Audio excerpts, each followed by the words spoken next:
तो हेलो दोस्तों, कैसे हैं आप लोग। तो जैसे कि आपको पता है कि हम लोग कंप्यूटर नेटवर्क सब्जेक्ट डिस्कस कर रहे हैं और पिछले लेक्चर के अंदर हम लोगों ने यूनिट नंबर 1 को बहुत अच्छी तरीके से कवर अप किया और इस पॉइंट ऑफ व्यू से कवर अप किया जिससे कि आपको कोई परेशानी ना हो और आप आसानी से कम समय में बेहतर से बेहतर चीजें सीख पाए। ठीक है। आज हम लोग यूनिट नंबर 2 को डिस्कस करने वाले हैं, तो वीडियो को लाइक करके एक प्यारा सा कमेंट करिएगा ताकि मुझे भी मोटिवेशन मिल सके और बेहतर से बेहतरीन कंटेंट मैं आप तक प्रोवाइड कर सकूं। ठीक है ना। तो दूसरा यूनिट का पूरा सिलेबस आपके इंटरफेस पे नजर आ रहा है। ठीक है। तो पहले टॉपिक की हम बात करते हैं दूसरे यूनिट की, जिसके अंदर आपका आता है डेटा लिंक लेयर। नीड क्या होता है डेटा लिंक लेयर का। तो the data link layer is required to, यानी ये रिक्वायर्ड होता है किस चीज के लिए, to convert the raw bits into the frame, यानी रॉ बिट्स को फ्रेम में कन्वर्ट करने के लिए, provide the error free transmission को प्रोवाइड करने के लिए, एंड इंश्योर करने के लिए रिलेबल कम्युनिकेशन को between the two directly connected node. ठीक है। और ये एक्ट करता है एक ब्रिज की तरह between the physical layer and the network layer, यानी फिजिकल लेयर और नेटवर्क लेयर के बीच में एक ब्रिज का ये काम करता है। ठीक है। अब आता है आपका services provided by data link layer, यानी डेटा लिंक लेयर कौन कौन से सर्विसेज प्रोवाइड करते हैं। तो टाइप्स ऑफ सर्विसेज दिए गए हैं। पहला आपका आता है अनएक्नॉलेज्ड कनेक्शनलेस सर्विस। यहाँ पे कोई भी एक्नॉलेजमेंट नहीं होता, ये फास्ट होता है लेकिन अनरिलिएबल होता है। दूसरा आपका आता है एक्नॉलेज्ड कनेक्शनलेस सर्विस। ठीक है।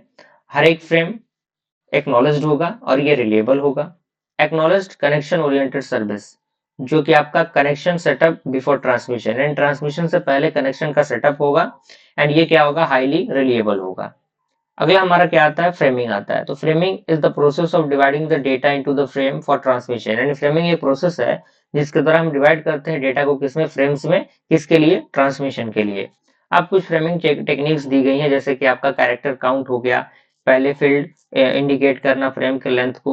दूसरा आपका आता है बाइट स्टफिंग, जो कि आपका स्पेशल कैरेक्टर होता है जो यूज होता है एंड ये एक्स्ट्रा बाइट एडेड होता है कॉन्फ्लिक्ट करने के लिए। अगला हमारा आता है बिट स्टफिंग, ये इंसर्ट करता है जीरो को आफ्टर द 5 कंसेक्यूटिव वंस। उसके बाद हमारा आता है फिजिकल लेयर कोडिंग वायोलेशन, ये यूज करता है अन यूज्ड सिग्नल पैटर्न को। ठीक है ना।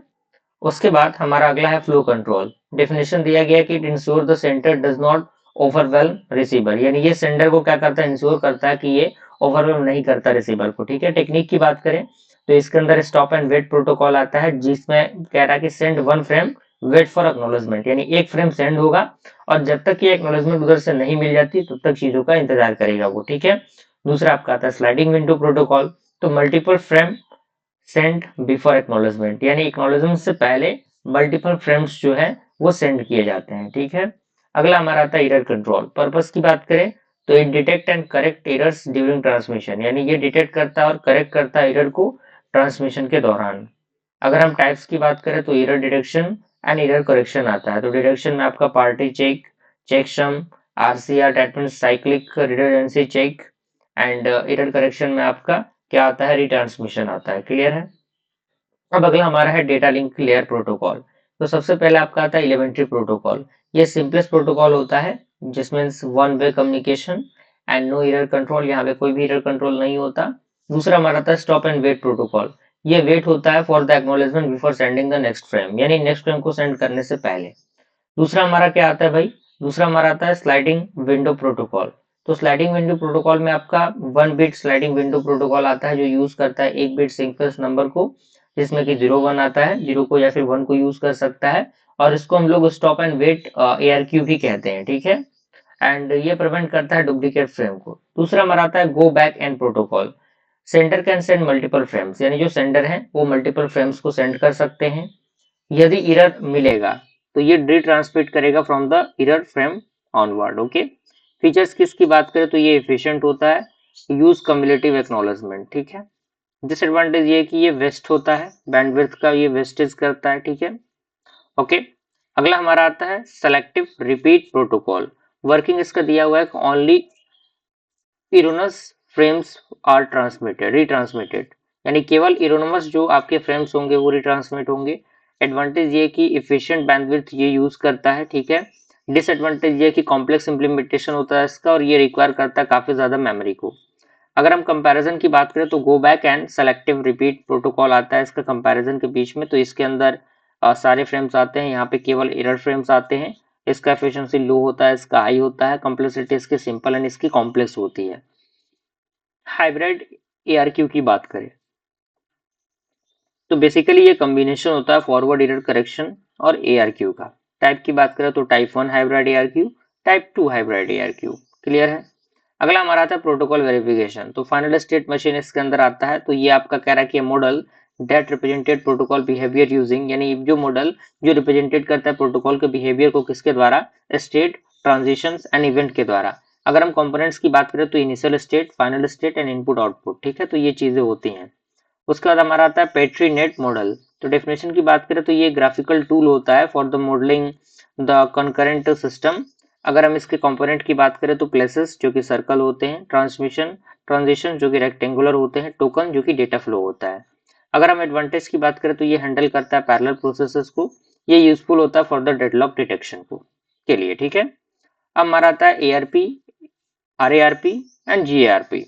तो ARP आपका एड्रेस रेजोल्यूशन प्रोटोकॉल होता है जो कन्वर्ट करता है आईपी एड्रेस को मैक एड्रेस में। वर्किंग की बात करें तो ब्रॉडकास्ट करना ARP को रिक्वेस्ट के अकॉर्डिंग एंड डिवाइस को रिप्लेस करना विद द मैक एड्रेस। ठीक है। RARP that means reverse ARP।